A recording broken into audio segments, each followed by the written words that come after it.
इनको देख करके मुझे बहुत खुशी हो रही है। और मनपा की भूमिका तो उस दिन मैंने बता दिया, मनपा की भूमिका बात करने लायक है ही नहीं कि फिर से मैं मनपा की भूमिका पर बात करूं। लेकिन सबसे पहले मैं आप लोगों को, राजा भाई, आप, केतन बारिया, शशि जी, आपकी टीम को मैं धन्यवाद देता हूं कि जैसे लोकतंत्र की जब कल्पना किसी ने किया होगा तो लोकतंत्र की कल्पना में चौथे स्तंभ की कल्पना की गई, पत्रकारिता की, तो उस स्तंभ को मैं सलाम करता हूं और धन्यवाद देता हूं। उस दिन जब इनकी दोपहर में जो हालत थी, मैं खुद नहीं समझ पा रहा था, लोग भी नहीं समझ पा रहे थे कि ये बुजुर्ग बच पाएंगे या नहीं। और उस समय जब मैं कुछ नहीं कर पाया या नगर पालिका से मुझे कोई शासन प्रशासन से कोई सहायता नहीं मिली, तब आप लोगों ने जो भगवान के दूत बनकर आए, देवदूत बन कर के आए और इनको यहाँ का रास्ता दिखाए। और उसके बाद यहाँ की जो बेघर निवारा की टीम है, रुपेश पाटिल और इनकी, ये लोग भगवान बन कर के इनके प्राणों की रक्षा की। और आज देख रहे हैं कि ये एकदम हट्टा कट्टा नौजवान तंदुरुस्त हीरो बने हुए हैं। तो मुझे बहुत खुशी है अपने काम की, और उससे भी ज़्यादा खुशी है कि उस समय जो सबका सामूहिक प्रयास ऐसे लोगों की जीवन रक्षा करने में और आगे जीवन देने में काम आया, उसके लिए मैं आप लोगों को धन्यवाद देता हूँ। नमस्कार, मैं हूं राजा मयाल और आप मेरे साथ देख रहे हैं हम तो पूछेंगे। 10 तारीख को हम लोगों ने 65 साल के एक बुज़ुर्ग की खबर जो है हम तो पूछेंगे चैनल में प्रकाशित की थी और बताया था कि किस तरह एक बुज़ुर्ग जो है मदद की आशा में जो है वो दर बदर की ठोकर खा रहे थे। और जो हमारे क्षेत्र के नगर सेवक थे मदन सिंह और एक जागरूक नागरिक अविनाश फ्रांडे, उन्होंने उनके लिए काफ़ी मदद की, मगर उसके बावजूद भी उन्हें कहीं से कोई मदद नहीं मिल रही थी। ऐसे में सबसे बड़ा सवाल यह उठ रहा था कि क्या सरकारी अधिकारियों की संवेदनाएं मर गई हैं। मगर कहीं ना कहीं इस मामले में आज एक अच्छी खबर आई है। आप देख सकते हैं मेरे पीछे वही बुज़ुर्ग जो उस दिन काफ़ी दयनीय स्थिति में थे, मतलब उनकी स्थिति काफ़ी ख़राब थी। आज उनके चेहरे पे एक हंसी है और एक कहीं ना कहीं एक स्वस्थ और तंदुरुस्त जो है उसके रूप में। और इसके पीछे कहीं ना कहीं जो यहाँ की संस्था है, जो मीरा भाईंदर महानगर पालिका के जो इस बेघर आश्रम को चलाती है, रुपेश पाटिल जी और उनकी टीम है, उनका बहुत बड़ा योगदान है। जो उन्होंने एक ऐसे अधमरे जो मतलब जिनका लोगों ने कल्पना की थी शायद वो बचेंगे नहीं बचेंगे, मगर आज उन्हें इस तरह से फिट और तंदुरुस्त कर दिया है और साथ ही उनके चेहरे पे वो मुस्कान लाने में जो है कहीं ना कहीं कामयाब हुए हैं। आइए उनसे, रुपेश पाटिल जी से बात करते हैं कि उनकी जो संस्था है वो कब से इस तरह काम कर रही है और इस समय उनकी जो संस्था है वो कितने लोगों की देखरेख कर रही है और कब से उनका ये पूरा काम चल रहा है। हमारे साथ रुपेश पाटिल जी क्या बोलेंगे, आपकी संस्था के बारे में बताइए। आप कब से इस संस्था को आपने शुरू किया है और आज कितने बुजुर्ग जो है आपकी संस्था में जो है रह रहे हैं। मैं श्री रुपेश पाटिल, प्राचार्य नवजीवन हाई स्कूल, मेरे सहकारी श्री शशिकांत पाटिल विद्या मंदिर दहीसर में टीचर हैं। मेरे सहकारी सीमा काले जी, ये सर डीएस हाई स्कूल में टीचर हैं। हम टीचर होकर के भी ये काम कर रहे हैं। काफ़ी दिन हुए, 2009 से संस्था रजिस्टर करके हम काम कर रहे हैं। काम करते समय तो बहुत धीरे धीरे एक एक समस्या जब सामने आती है तब हमको पता चलता है। काफ़ी कुछ है। ये जो दीनदयाल अंत्योदय योजना जो है, ये महानगर पालिका द्वारा, जहाँ नगर पालिका के अंदर अगर 1 लाख लोग संख्या बस्ती होगी तो उसके अंदर एक रात्र निवारा 100 लोगों का होना चाहिए। और आज जो हमारे रात्र निवारा के अंदर यहाँ 77 कैपेसिटी का है। कभी लॉकडाउन में गए साल 110 तक हमारी संख्या गई थी। कभी आज के डेट में हमारे 68 रात्र निवारा में जो रहवास कर रहे हैं हमारे सब भाई, चाचा चाची, मामा मामी, नाना नानी, ये जो बुजुर्ग है, ऐसा रिलेशन हम लोगों ने इनके साथ में बनाया हुआ है। मानव सेवा ही ईश्वर सेवा, ये हमारे संस्था का ब्रीद है। जो भी बुजुर्ग आता है, आज देख रहे हैं काफ़ी यहाँ पे हमारे यहाँ बुजुर्ग हैं। 10 तारीख को जब हमारे यहाँ आए और शशि जी ने हमसे बात की कि भाई ऐसा बुजुर्ग है, क्या किया जाए, तो हमने कहा भाई हमारे यहाँ दरवाज़ा खुला है 24 आवर्स × 7। ऐसा करके पूरे हमारे यहाँ कोई भी किसी को भी यहाँ मना नहीं किया जाता है।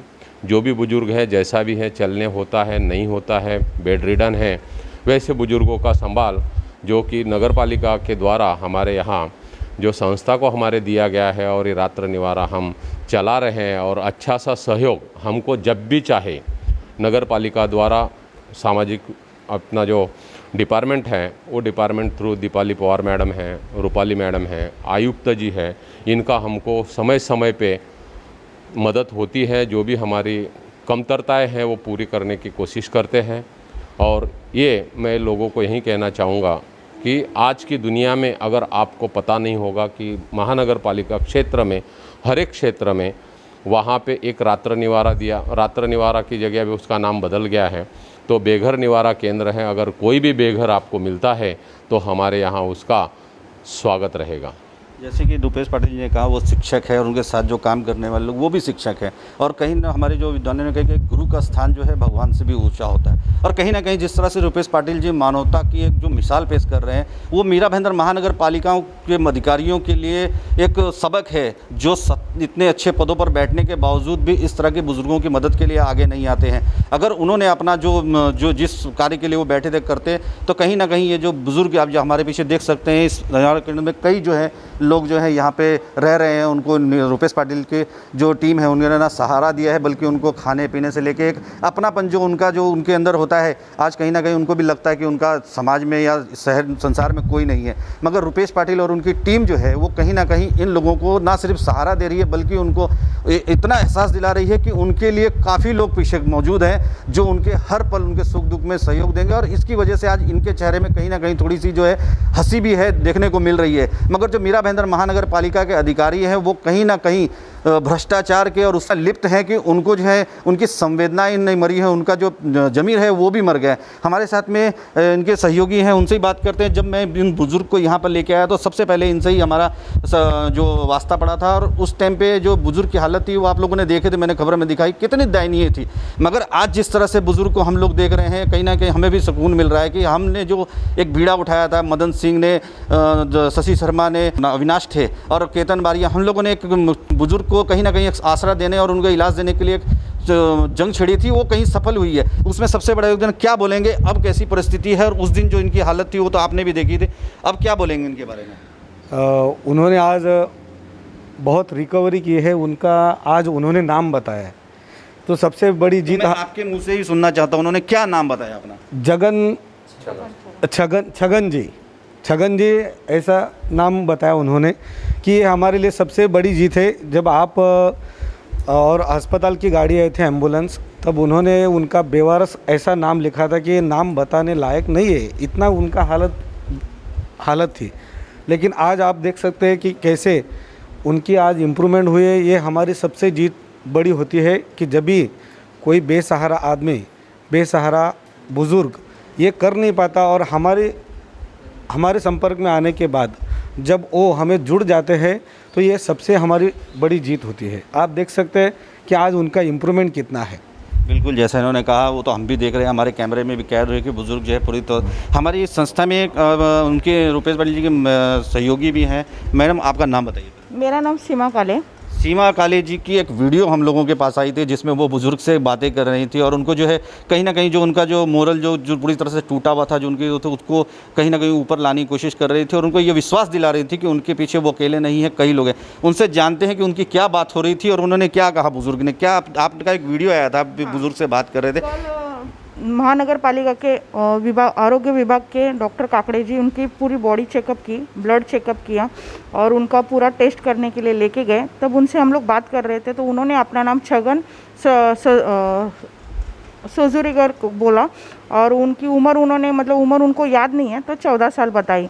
और अभी आज उनकी हालत ऐसी है कि वो अच्छे से बात कर रहे थे हमसे, और खुद खा रहे, खुद अपना सब वर्क कर रहे। जिस दिन आए तब खुद चल नहीं पा रहे थे, लेकिन हम लोगों ने उनका ये अभी जो हालत है उनकी ठीक ठाक कर दिए, और खुद के स्वयं पैर पर खड़े होने की उनको इच्छा जाहिर करने के लिए उनको खड़ा कर दिया है। तो मनोबल उनका बढ़ा दिया हम लोगों ने। देख रहे हैं कहीं ना कहीं जो रुपेश पाटिल है और उनके जो सहयोगी हैं कहीं ना कहीं एक मानवता का ऐसे मिसाल पेश कर रहे हैं जिसे देखकर हर भारतीय को सबक सीखना चाहिए। और इस तरह के जो नागरिक है जो कहीं ना कहीं किसी हादसे के मारे हैं या कहीं ना कहीं अपनों के मारे हैं, और जिस तरह से लोगों ने उनको छोड़ा है, आज फुटपाथ पर रहते हैं या कहीं किसी भी तरह से अपना सर छुपा कर गुजर बसर कर रहे हैं, उनको ये छत देने के अलावा उनको सहयोग भी कर रहे हैं और उनके चेहरे पर मुस्कान लाने का काम कर रहे हैं। जिस तरह से मीरा भाईंदर महानगर पालिका के अधिकारियों की हमने बात की, उस दिन रात मैं भी घटनास्थल पर मौजूद था और जिस तरह से मीरा भाईंदर महानगर पालिका के अधिकारियों का जो बेरुखी का रवैया था वो कहीं ना कहीं चौंकाने वाला था। मगर जिस तरह से मैं पिछले 18 से 20 सालों से मीरा भाईंदर महानगर पालिका में पत्रकारिता कर रहा हूं और मैं इस बात को डंके की चोट से कह सकता हूं कि मीरा भाईंदर महानगर पालिका के 80% अधिकारी और कर्मचारी भ्रष्ट हैं। और इसकी आपको प्रमाण देने के लिए हमारे साथ मौजूद हैं हमारे वरिष्ठ पत्रकार अशोक निगम जी, जो ये बताएंगे कि किस तरह मीरा भाईंदर महानगर पालिका में कारोबार चल रहा है और जो अधिकारी हैं वो अपना जेब और अपना घर भरने के चक्कर में जो इस तरह के बुजुर्ग हैं जिनको मदद की ज़रूरत है वो उनकी मदद कर सकते हैं, मगर कहीं ना कहीं उनकी संवेदनाएं मर गई हैं और वो पैसे के पीछे इस कदर पागल हैं कि उन्हें जो है मानवता कहीं नज़र नहीं आ रही। आइए अशोक निगम जी से बात करते हैं कि उन्होंने किस तरह की जो दस्तावेज महानगर पालिका से RTI के तहत निकले हैं और वो क्या बताते हैं। क्या बोलेंगे अशोक निगम जी इस पूरे मामले में, जिस तरह से अपने एक RTI निकाली है उस RTI में क्या है और जो मीरा भाईंदर महानगर पालिका के जो मैं भ्रष्टाचारी कह रहा हूं और इस बात को मैं दावे से कह रहा हूं कि कहीं ना कहीं मीरा भाईंदर महानगर पालिका के 80% जो अधिकारी हैं वो करप्ट हैं और यही वजह है कि वो इस तरह के बुजुर्ग के जब सहायता देने की बारी आती है तो वो कहीं ना कहीं अपना मुंह छुपाते नजर आते हैं क्योंकि उनके अंदर मानवता भी नहीं है और ना ही संवेदना है। क्या बोलेंगे अशोक जी? सबसे पहले तो राजा मयाल जी, आपको, शशि शर्मा को, केतन भाई को, ये जो बेवारस निवारण केंद्र है, सभी लोगों के एक छोटे से प्रयास से एक आदमी की ज़िंदगी बच सकती है। अब वही सवाल उठा कि कुछ अधिकारियों के अमानवीय व्यवहार क्यों देखने को मिले।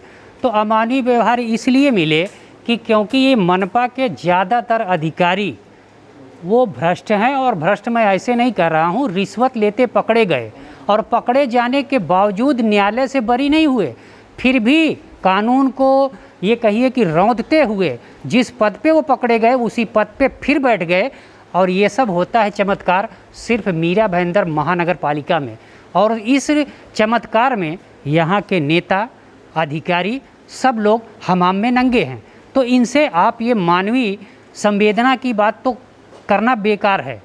रही बात जहाँ ये ऐसे लोग अमानवीय व्यवहार कर रहे हैं, वहीं पर इस सेंटर के लोग, जनप्रतिनिधि लोग, पत्रकार लोग आज भी जिंदा हैं, जिनके कारण इन जैसे लोगों की ज़िंदगी बच रही है।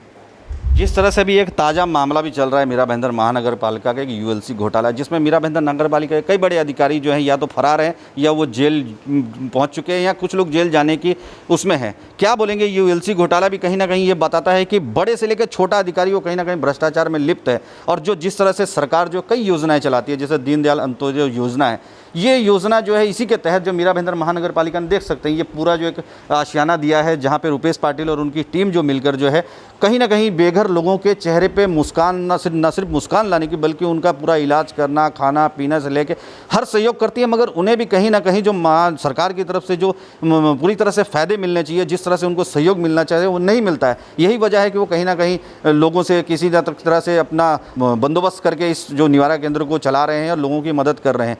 तो ULC घोटाले का भी एक मामला बड़ा ताज़ा चल रहा है निगम जी, जिसमें कई मीरा भाईंदर महानगर पालिका के बड़े अधिकारी भी हैं। तो क्या बोलते हैं कि ऐसे अधिकारियों के ऊपर में क्या वजह है कि मीरा भाईंदर महानगर पालिका में पिछले मेरे को 15 से 20 साल में कई IAS और बड़े अधिकारी जो हैं कमिश्नर पद पर आए हैं, जो जिनको ये सब भ्रष्टाचार नहीं दिखते हैं, या क्या उन लोगों की भी भ्रष्टाचार में लिप्त बोलेंगे आप उनको? यह दुर्भाग्य है कि विक्रम आयुक्त जैसे जब आयुक्त आते हैं तो वहाँ अधिकारी और नेता मिलकर, ये एक सिंडिकेट है, उनको रहने नहीं देते। और आपने कहा कि ULC घोटाला, तो मेरा ये कहना है कि महाराष्ट्र के सबसे बड़ा, ये तो सिर्फ 3 लोग पकड़े गए, उसमें से कुछ भूतपूर्व हैं। अगर ULC घोटाला की CBI जांच कराई जाए तो मेरा दावा है कि महाराष्ट्र के सबसे बड़ा ये घोटाला होगा अभी तक इतिहास का। जिस तरह से इन्होंने कहा कि विक्रम कुमार थे जो कहीं ना कहीं पूरी ईमानदारी से और उससे काम करते थे, ठीक इसी तरह से नरेश गीते साहब थे, उन्होंने मतलब एक कमिश्नर का जो एक फर्ज होता है उससे बाहर जाके उन्होंने भी काम करने की कोशिश की थी, मगर कहीं ना राजनेताओं के दबाव में और सत्ता के दबाव में उनका तबादला कर दिया गया। और यही वजह है कि आज मीरा भाईंदर महानगर पालिका के कई पदों पर भ्रष्ट अधिकारी बैठे हैं और उन लोगों से हम ऐसी आशा नहीं कर सकते हैं कि वो इस तरह के संवेदनशील मामलों में या जिस तरह से इस बुजुर्ग के सहयोग देने की बात होती है वहाँ पर वो कहीं ना कहीं उनका कोई फ़ायदा या लाभ दिखता नहीं है, इसलिए वो किसी तरह की मदद नहीं करते। पर कहीं ना कहीं भगवान ने रुपेश पाटिल और उनके सहयोगियों को जैसी एक टीम भी दी है जो समाज को कहीं ना कहीं एकत्रित करके और उनको ये बताती है कि मानवता अभी भी जिंदा है और कहीं ना कहीं जो बेसहारा लोग आज शहर में है या सड़कों में है, कहीं उनको छत और उनको सहयोग देने का काम जो है ये लोग कर रहे हैं। मैं मीरा भाईंदर महानगर पालिका के जो अधिकारी हैं उनसे ये भी कहूँगा कि इनको कहीं ना कहीं वो सुविधाएं दी जाएं ताकि ये और लोगों की इस तरह से मदद कर सके, और जो लोग सड़कों पे या कहीं घर हैं या बेसहारा हैं उनको भी वो ये शरण देकर उनके चेहरे में भी हंसी लाने का काम करे। साथ ही मीरा भाईंदर के जो नागरिक हैं उनसे भी आह्वान करूँगा कि वो भी आगे आएँ ऐसे मामलों में और इनको सहयोग करें, क्योंकि सभी का जब कदम से कदम मिलेंगे तभी जो है समाज का जो ये बहुत ही मतलब बोलेंगे क्रूप चेहरा है वो बदलेगा, और जो लोग अपने आप को लावारिस, बेसहारा या असहाय समझते हैं उन्हें भी ये एहसास होगा कि नहीं, उनके पीछे जो है रुपेश पाटिल जैसे लोग हैं जो उनको अकेले नहीं छोड़ेंगे और ना ही उनको कहीं दर दर भटकने देंगे। कैमरामैन अभिराज नायर के साथ मैं राजा मयाल, भाईंदर।